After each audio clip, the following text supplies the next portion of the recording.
ओम शांति।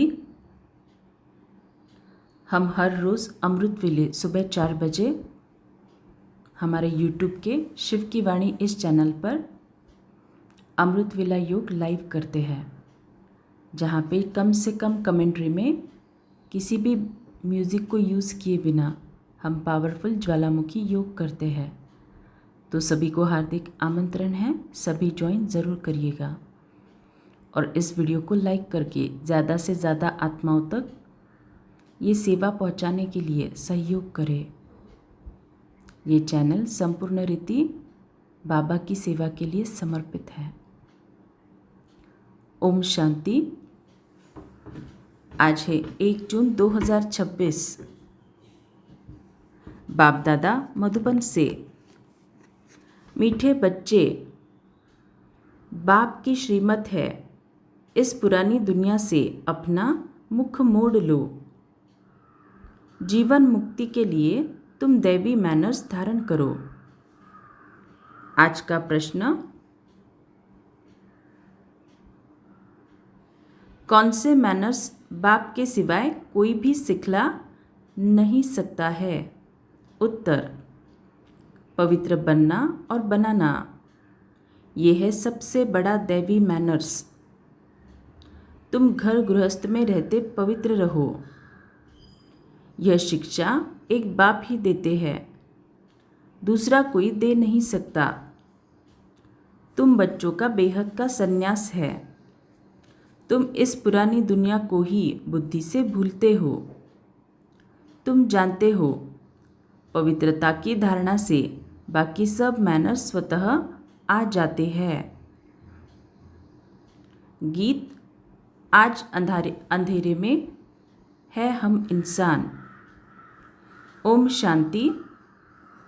बच्चों ने गीत की एक लाइन सुनी, एक तरफ है सारी दुनिया भक्ति मार्ग वाले और दूसरी तरफ हो तुम बच्चे ज्ञान मार्ग वाले। वह भक्ति की सीढ़ी चढ़ते रहते हैं और तुम बच्चे फिर ज्ञान की सीढ़ी चढ़ते हो।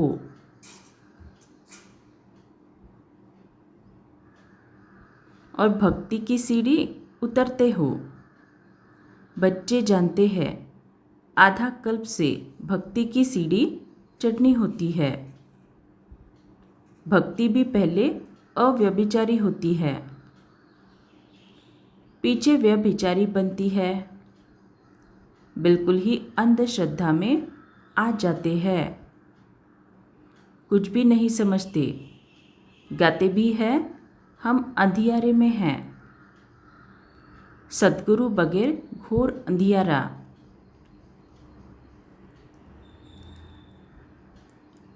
गुरु तो यहाँ बहुत है, अब सच्चा गुरु कौन है? साधु संत महात्मा भगत आदि सब साधना करते हैं अथवा याद करते हैं।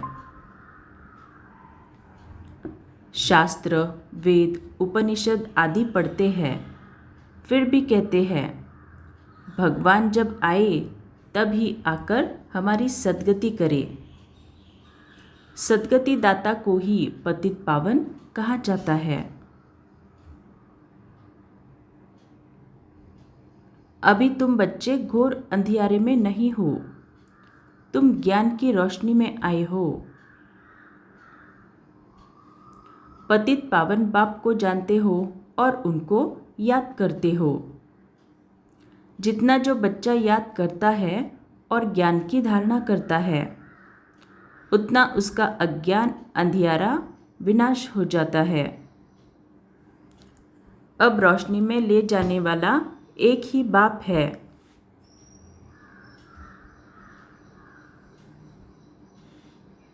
ज्ञान अंजन सतगुरु दिया कोई सुरमा नहीं है, यह ज्ञान की बात है।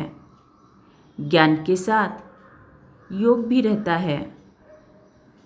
जरूर जो मनुष्य भक्ति सिखलाते हैं तो उससे भी योग रहता है।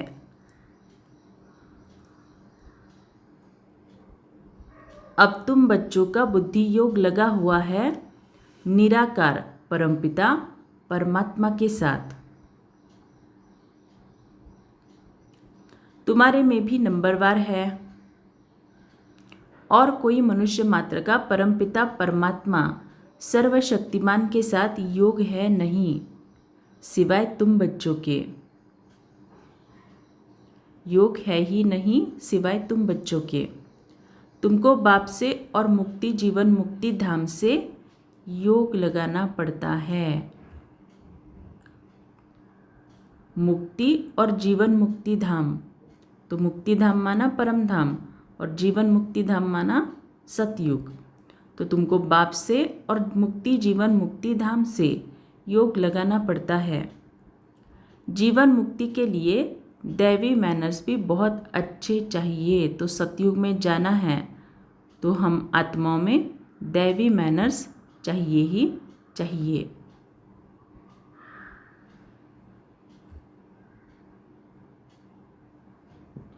इस समय तो सबके मैनर्स आसुरी है। परमपिता परमात्मा के भी गुण गाए जाते हैं ना। मनुष्य सृष्टि का बीज रूप है, सत्य है, चैतन्य है, आनंद का सागर, ज्ञान का सागर है, पवित्रता का सागर है फॉर एवर। उनका यह पद अविनाशी है और कोई मनुष्य का यह अविनाशी पद हो न सके। भल अभी तुम ज्ञान का सागर पवित्रता का सागर बनते हो, परंतु लिमिटेड बनते हो।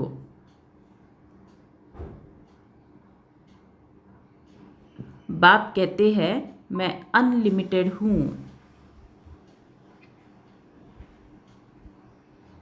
तुमको अनलिमिटेड बना नहीं सकता, नहीं तो फिर सृष्टि का खेल कैसे चले, 84 जन्म कैसे भोगेंगे। तुम फॉर एवर नहीं बन सकते, तुमको लिमिटेड बनाता हूँ। 21 जन्मों के लिए तुम बनते हो, 21 पीढ़ी भी लिखा हुआ है। तुम फॉर एवर बनो। यह ड्रामा में कायदा नहीं, मैं तो हूँ ही एवर प्योर। मैं रहता ही हूँ परमधाम में।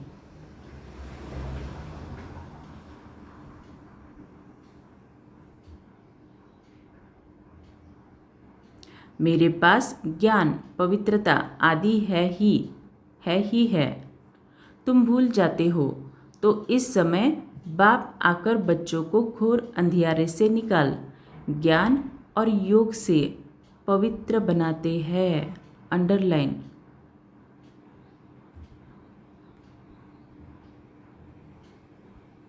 तो पवित्र सिर्फ योग से नहीं, बाबा बोल रहे हैं ज्ञान और योग से पवित्र बनाते हैं। तो बाबा के साथ यथार्थ योग से जो शक्ति मिलेगी, उस शक्ति द्वारा ज्ञान की यथार्थ धारणा, इन दोनों श्रेष्ठ कर्मों से ही हम पवित्र बनते हैं।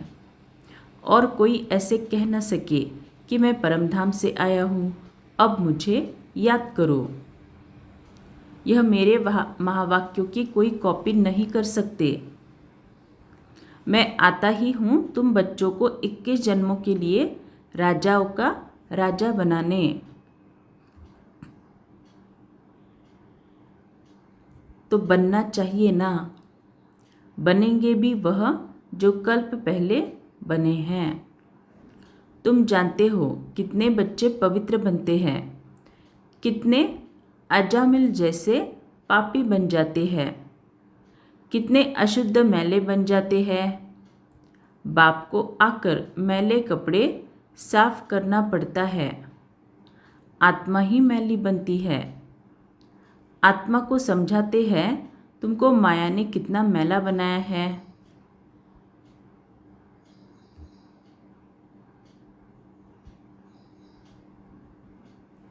सिर्फ एक इस जन्म की बात नहीं, यह तो जन्म जन्मांतर की बात है, जो आत्मा को साफ करने के लिए लक्ष्य सौंप देता हूँ। मुझे याद करो तो तुम्हारी आत्मा जो बुझी हुई है वह इस योग से जग जाएगी। जितना जितना मुझ बाप को याद करेंगे, स्मृति दिलाते हैं, तुमको हमने स्वर्ग में भेजा था, फिर माया ने मैला बना दिया है। अब फिर मैं तुमको स्वर्ग का मालिक बनाने आया हूँ। मैं इस ब्रह्मा तन से शिक्षा दे रहा हूँ। आत्मा से बात करते हैं, हे बच्चे, लौकिक बाप की विस्मृति करो। देह सहित देह के सब संबंधी भूलकर मुझ अपने बाप को याद करो, तो तुम्हारी आत्मा साफ होती जाएगी। तो एक तरफ बाबा को याद करेंगे 1 घंटा अमृत वेले, फिर बाकी के दिन के 20 घंटे देहधारियों के प्रॉब्लम्स को याद करेंगे। देहधारियों ने जो हिसाब किताब है आपके साथ, उस हिसाब किताब को याद कर कर के दुखी हो जाएंगे।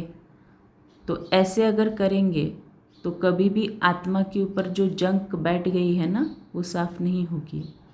तो अगर आत्मा को पवित्र बनाना है तो इन सभी संबंधों से जो हिसाब किताब आ रहा है उसका प्रभाव मुझ आत्मा पे न पड़कर, मैं आत्मा जब बाबा के साथ योग लगाती हूँ तब और तब ही आत्मा साफ होती जाती है। फिर तुमको शरीर भी भविष्य में नया मिलेगा। फिर तत्व आदि सब नए सतोप्रधान हो जाते हैं। बाप कहते हैं, अब इस पुरानी दुनिया को भूलते जाओ, मुझे याद करो, तो तुम मेरे पास आकर फिर स्वर्ग में जाएंगे। तो ऐसा नहीं कि सिर्फ मैंने योग किया तो ऑटोमेटिकली स्वर्ग में जाऊंगी, नहीं।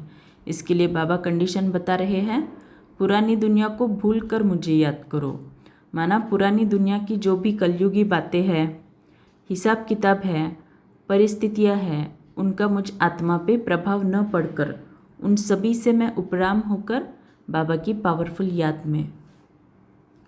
ये पुरानी दुनिया है, इसमें कोई चीज़ बनाते हैं तो उस पर नया नाम रख देते हैं। जैसे नई दिल्ली पुरानी दिल्ली कहते हैं, परंतु दुनिया तो पुरानी है ना। अब तुम बच्चों का इस पुरानी दुनिया से बुद्धि योग बिल्कुल हट जाना चाहिए। हम आत्माओं का स्वीट होम व निर्वाण धाम है, वहाँ जाना है। तो दिन भर में अगर आप किसी के साथ गॉसिप भी करते हो, इसके घर में क्या हुआ, उसके घर में क्या हुआ, इसके लाइफ में ऐसा है, उसका लाइफ ऐसा है, ये सब बातें भी क्या है, पुरानी दुनिया की ही बातें है। तो इन सब से बुद्धि योग हटाना है। तो योग में बैठने के बाद अचानक से वो बुद्धि योग नहीं हटेगा। दिन भर में भी हमें खुद के ऊपर अटेंशन रखना पड़ेगा कि मुझे इन सभी बातों से खुद को दूर रखना है। तब जाके फिर योग में बैठने के बाद पावरफुल योग लगेगा। हम आत्माओं का स्वीट होम व निर्वाण धाम है, वहाँ जाना है। अपने को आत्मा निश्चय करना पड़े। बाप कहते हैं, मुझे याद करो, तो अंतमति सुगति हो जाएगी।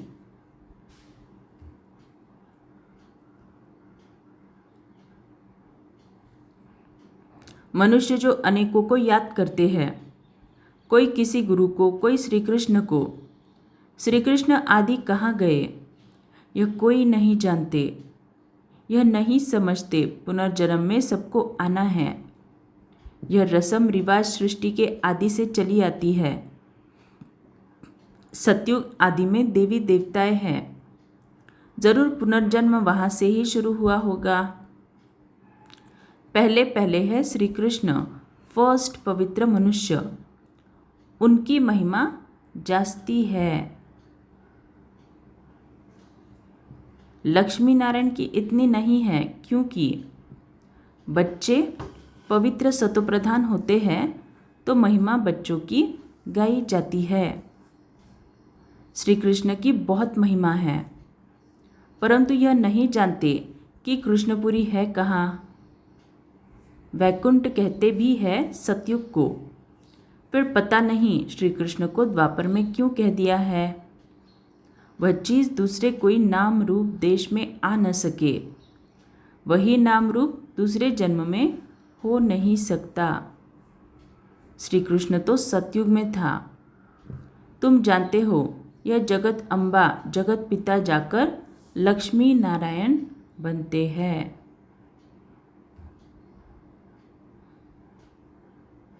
सतयुग को कृष्णपुरी कहा जाता है, अब है कंसपुरी।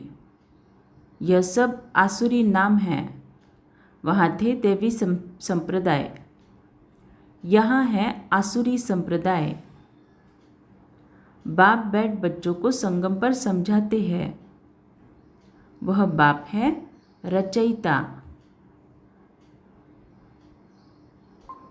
उनको कहा जाता है मनुष्य सृष्टि का बीज रूप। तो जरूर नई मनुष्य सृष्टि रचेंगे।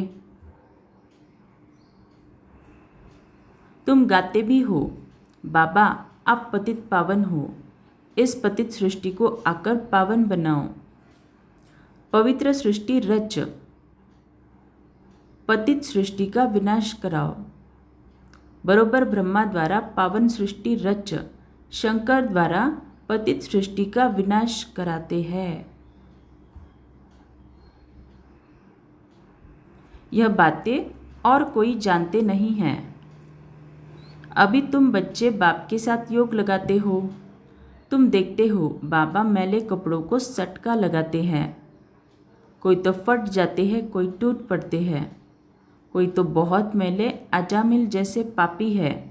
सुनो, कोई तो बहुत मैले अजामिल जैसे पापी है। ये किसकी बात कर रहे हैं? जो ज्ञान में है उनमें से ही कोई आत्माओं की बाबा बात कर रहे हैं। अजामिल जैसे पापी है जो बिल्कुल धारणा नहीं होती है। बाप कितनी अच्छी बातें समझाते हैं। मीठे लाडले बच्चे, मुझ मोस्ट बिलवेड बाप को याद करो, मोस्ट बिलवेड सुखधाम को याद करो। यह भी तुम अब जानते हो। अब जानते हो बोला, इसी का मतलब क्या? सिर्फ संगम युग पर ही हम इस बात को जानते हैं। दुनिया में कोई को पता नहीं है। यह तो अब है अति दुख धाम। तो हम सब भी देख रहे हैं, खुद के लाइफ में भी और संपूर्ण विश्व भर में भी दुख की लहर कितनी तेजी से फैल रही है। मनुष्य त्राही त्राही करते रहते हैं, एक दो को मारते रहते हैं, फिर कहते हैं भगवान रक्षा करो। यह जरूर मुख से निकलेगा, बाप तो लिबरेटर है।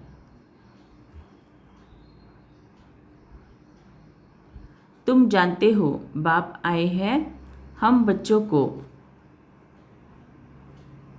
इन पर्टिकुलर और सबको इन जनरल सुखधाम में ले चलने के लिए।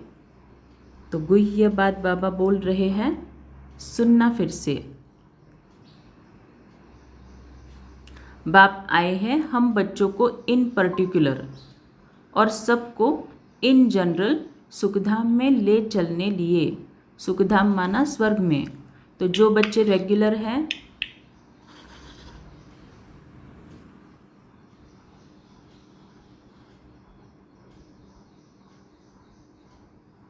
जो बच्चे रेगुलर हैं, एक्यूरेट दिनचर्या को फॉलो करते हैं, उनको बाबा सतयुग में ले जाएंगे।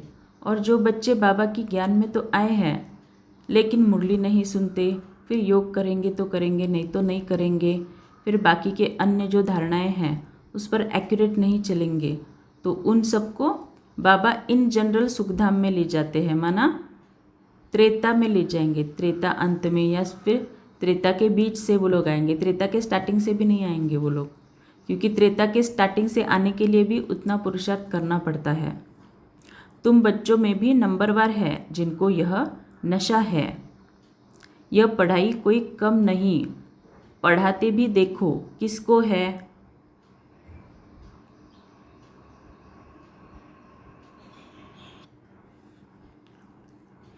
अजामिल जैसे पापी आत्माओं को पढ़ाकर स्वर्ग का मालिक बना देते हैं। तमो प्रधान तो सब है, उनको सतो प्रधान दुनिया में ले जाना पड़ता है। बच्चों को बार बार समझाते हैं कि यहाँ दैवी गुण धारण करने हैं। ऐसे नहीं कि हाँ हम तो बाबा से योग लगाते ही हैं, फिर पुराने संस्कारों को यूज़ करेंगे तो क्या फ़र्क पड़ेगा। नहीं, यहाँ दैवी गुण धारण करने हैं। यहाँ तुमको एम ऑब्जेक्ट बुद्धि में है। यह पवित्रता के मैनर्स और कोई नहीं सिखाते। सन्यासी तो घर बार छुड़वाते हैं। यहाँ बाप कहते हैं तुमको घर बार नहीं छोड़ना है, तुमको इस पुरानी दुनिया को छोड़ना है। वह है हद का सन्यास, यह है बेहद का सन्यास। उन सन्यासियों को भी कितना मान मिलता है। साधु समाज गवर्नमेंट को भी मत राय देते हैं। आगे चलकर यह सन्यासी आदि भी तुम माताओं के चरणों में गिरेंगे। तो वो ऐसे ही नहीं गिरेंगे, उसके लिए हमें पुरुषार्थ करना पड़ेगा। बाबा भले कह रहे हैं, लेकिन पुरुषार्थ किए बिना कोई हमें वंदन नहीं करने वाला, ये ध्यान में रखना। अगर पुरुषार्थ नहीं करेंगे ना बिल्कुल ही, तो त्रेता के अंत में आओगे, उसमें भी प्रजा या दास दासी में। लेकिन अच्छा पुरुषार्थ करोगे, अपने चेहरे चलन वाणी द्वारा बाबा को प्रत्यक्ष करोगे, तब जाके आपके भक्त आपके चरणों में गिरेंगे। माताओं बिगर उन्हों का उद्धार नहीं हो सकता, क्योंकि तुम नॉलेज देते हो। बाकी चरणों में गिरने की बात नहीं है। हाँ, कोई नमस्ते व राम राम करते हैं तो रिस्पॉन्ड तो देना होता है। बाबा भी कहते हैं बच्चे नमस्ते, मैं तुम बच्चों को अपने से भी ऊंच बनाता हूँ।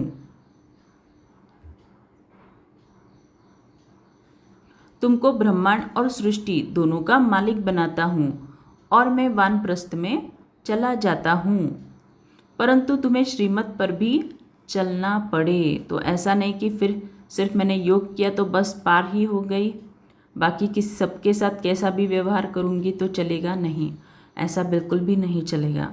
श्रीमत पर चलना पड़े, इस पुरानी दुनिया से मुख मोड़ना पड़े। पुरानी दुनिया से मुख मोड़ना अर्थात पुरानी दुनियावी बातों में ज़्यादा इंटरफेयर नहीं करना, ज़्यादा इंटरेस्ट नहीं दिखाना। राम रावण और सीता का खिलौना है ना। सीता रावण को पीट कर देती है, राम को मुंह कर देती है। श्री कृष्ण का भी चित्र है, नरक को लात मार रहा है और स्वर्ग का गोला हाथ में है। बाप बहुत अच्छी रीति समझाते हैं, परंतु विरला व्यापारी यह व्यापार करे। बाप को अपना पुराना तन मन धन दे, नया ले, यह बड़ा फर्स्ट क्लास इंश्योरेंस है।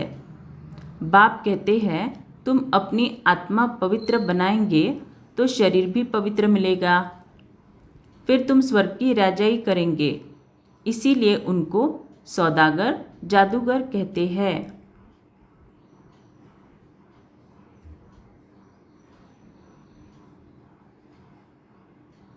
पतितों को पावन बनाना यह ईश्वरीय जादूगरी कहेंगे ना।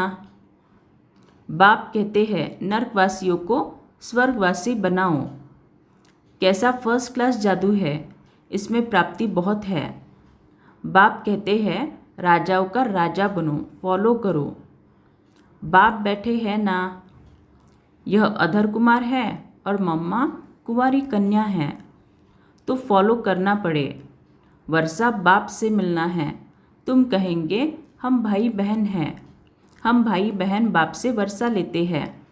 वैसे तो लौकिक रीति बहन को वर्षा नहीं मिलता है, भाई को वर्षा मिलता है। यहाँ तो तुम सबको मिलना है, क्योंकि तुम सब आत्माएं हो ना। बाप कहते हैं तुम सबको मेरे पास आना है, फिर तो यह भाई बहन का नाता भी टूट जाएगा। तो ये भाई बहन का नाता क्यों है? क्योंकि हम इस देह में विराजमान हैं इसलिए। लेकिन जब आत्मा इस शरीर को छोड़ के बाबा के पास जाती है तो वो आत्मा सिर्फ आत्मा होती है, न पुरुष की आत्मा न स्त्री की आत्मा, सिर्फ आत्मा होती है। इसीलिए जब हम परमधाम में होते हैं तो आत्मा आत्मा, भाई भाई। वहाँ है बाप और बच्चों का नाता निर्वाण धाम में। इसीलिए कहते हैं वी ऑल आर ब्रदर्स, माना आत्मा आत्मा, भाई भाई। अगर ईश्वर को सर्वव्यापी कहे तो फिर फादरहुड हो जाता है। इस सर्वव्यापी के ज्ञान ने कितना नुकसान किया है। अब तुम बच्चों के पास बाप की याद है, बाप को याद करने में ही मेहनत जाती है। ऐसे भी नहीं कि तुमको कोई निष्ठा में बिठाए, तुमको तो लक्ष्य मिला हुआ है। यहाँ तो तुम मुरली सिर्फ बैठ सुनते हो। योग तो तुम्हारा सदैव रहता है। तो जब भी हम मुरली सुनते हैं ना, इस प्रयोग को करना ही करना। पावरफुल योग युक्त स्थिति में ही मुरली को सुनना, तो मुरली की शक्ति आप में भरती जाएगी। बस सिर्फ निरंतर देखना है। बाबा की परमधाम से ज्ञान मुरली की किरणें मुझ आत्मा पर बरस रही है। इस विधि से मुरली को सुनना। मुरली सुना फिर चलते फिरते याद में रहना है। हम यात्रा पर जा रहे हैं, जितना हो सके याद में रहना है। 8 घंटा सर्विस करो, वो भी छूट है, बाकी टाइम देना है। मूल बात है ही पवित्रता की। तुम जानते हो यह है कांटों का फॉरेस्ट, एक दो को कांटा लगाते रहते हैं। अब बाप कहते हैं श्री मत पर चलो। शिव बाबा भी बात करते हैं, ब्रह्मा बाबा भी बात करते हैं, परंतु तुम जानते हो शिव बाबा हमको पढ़ाते हैं। तुम स्टूडेंट्स हो, तुम कहते हो वह हमारा बाप भी है, टीचर और सद्गुरु भी है। गारंटी करते हैं तुमको वापस ले जाऊंगा, ऐसे कोई गारंटी कर न सके। यह बाप ही कहते हैं। गॉड फादर ही सुख देने वाला धर्म स्थापन करते हैं। उस बाप को कोई जानते नहीं है। अगर बाप को जाने तो बाप की प्रॉपर्टी को भी जान जाए। अच्छा, मीठे मीठे सिकिलदे बच्चों प्रति माता पिता बाप दादा का याद प्यार, गुड मॉर्निंग और नमस्ते। रूहानी बाप की रूहानी बच्चों को नमस्ते। हम रूहानी बच्चों की रूहानी माता पिता बाप दादा को याद प्यार, गुड मॉर्निंग और नमस्ते। शुक्रिया बाबा, आपका पद्मा पदम शुक्रिया। धारणा, एम ऑब्जेक्ट को सदा सामने रख दैवी गुण धारण करने हैं।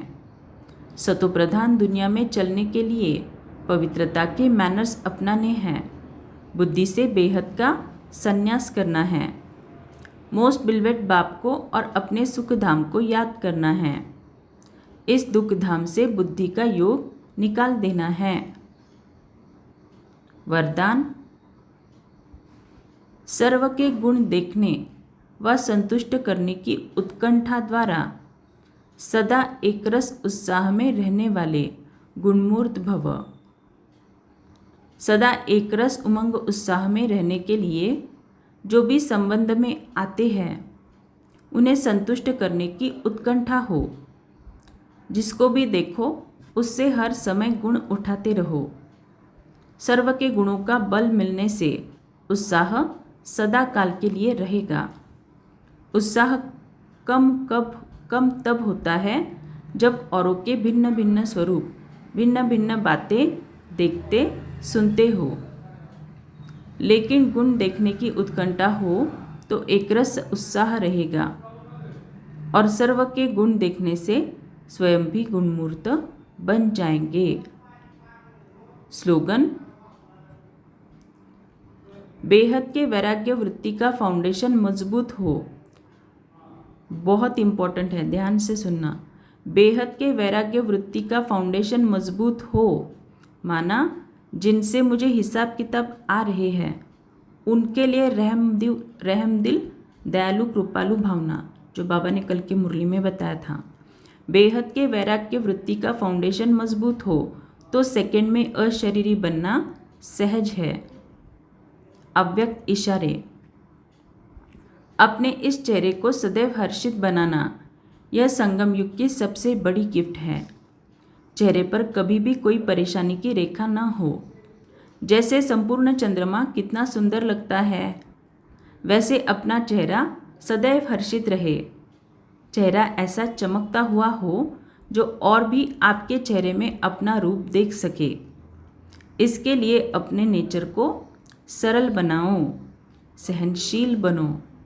अच्छा, ओम शांति।